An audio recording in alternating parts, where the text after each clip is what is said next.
Welcome to our series exploring the enigmatic realm of unexplained deaths and mysteries. Join us as we delve into perplexing cases that defy conventional understanding, where each clue raises more questions. The Green Children of Woolpit is a curious medieval legend that has fascinated historians and folklorists for centuries. The story centers around two mysterious children, a boy and a girl, who were discovered near the village of Woolpit in Suffolk, England during the 12th century. The children were peculiar not only because of their appearance, but also due to the strange, otherworldly circumstances surrounding their arrival.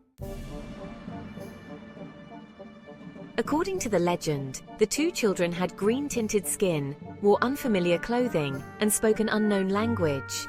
The tale begins when villagers found the children near a wolf pit, from which Woolpit gets its name, an ancient trap used to catch wolves.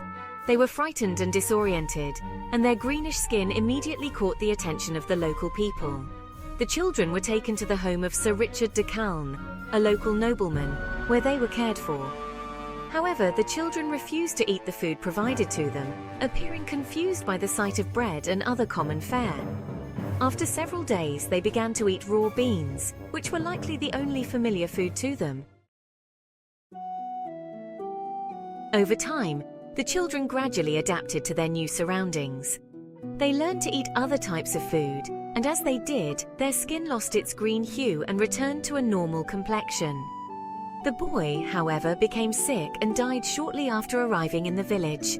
The girl survived and eventually learned to speak English.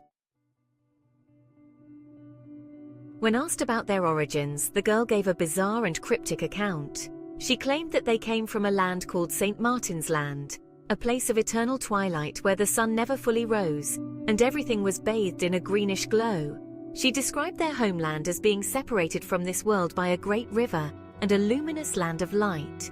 The children had been tending their father's cattle when they heard a strange sound and suddenly found themselves in the wolf pit in Woolpit, disoriented and unable to explain how they arrived there. The story of the Green Children of Woolpit has been recorded in two primary sources from the 12th century, William of Newburgh's Historia Rerum Anglicarum and Ralph of Coggeshall's Chronicon Anglicanum. Both chroniclers were reputable historians of their time, which adds a degree of credibility to the account. However, the fantastical nature of the story has led to much speculation and debate about its meaning and origins. While the story has elements of folklore, such as its association with strange, green-skinned beings, it also contains enough realistic details to have sparked serious discussion among scholars. Several theories have been proposed to explain the mystery of the Green Children. One theory suggests that the children were malnourished, which could account for their green skin, a condition known as chlorosis, or green sickness, which can occur due to a lack of iron in the diet. The children's reluctance to eat the villagers' food might have been due to unfamiliarity with English customs or foodstuffs. If they came from a remote part of England, they could have been refugees or orphans displaced by war or famine, particularly during the period of conflict between Normans and Saxons in the 12th century. Their strange clothing and language could have been regional variations unfamiliar to the local villagers. Another popular theory is that the story is an allegory for the experience of Flemish immigrants. During the time the tales supposedly took place, there were Flemish settlers in England, and some historians suggest that the Green Children may have been Flemish children who had fled persecution or violence.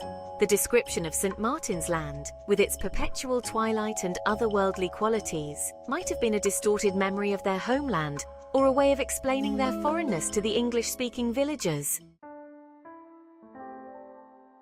Some have suggested more supernatural explanations, associating the children with folklore about fairies or otherworldly beings.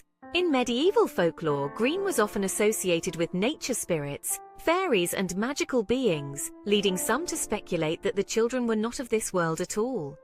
Their account of coming from a land with perpetual twilight could be seen as a reference to fairyland or some kind of parallel universe. The legend of the Green Children has thus been connected to a broader tradition of fairy lore in Britain, where mysterious or enchanted children often feature.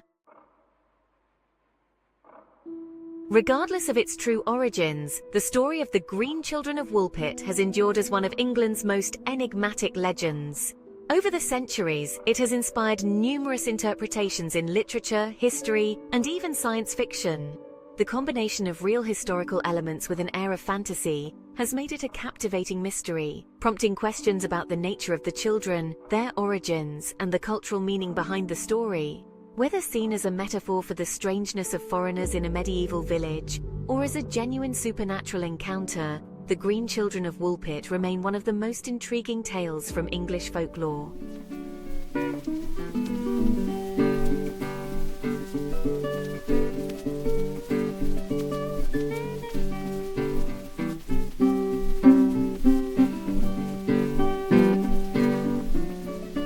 Thank you for joining us on this exploration of the unexplained. We hope these mysteries have sparked your curiosity and encouraged you to delve deeper into the unknown. Until next time, stay curious, stay vigilant, and never stop seeking the truth.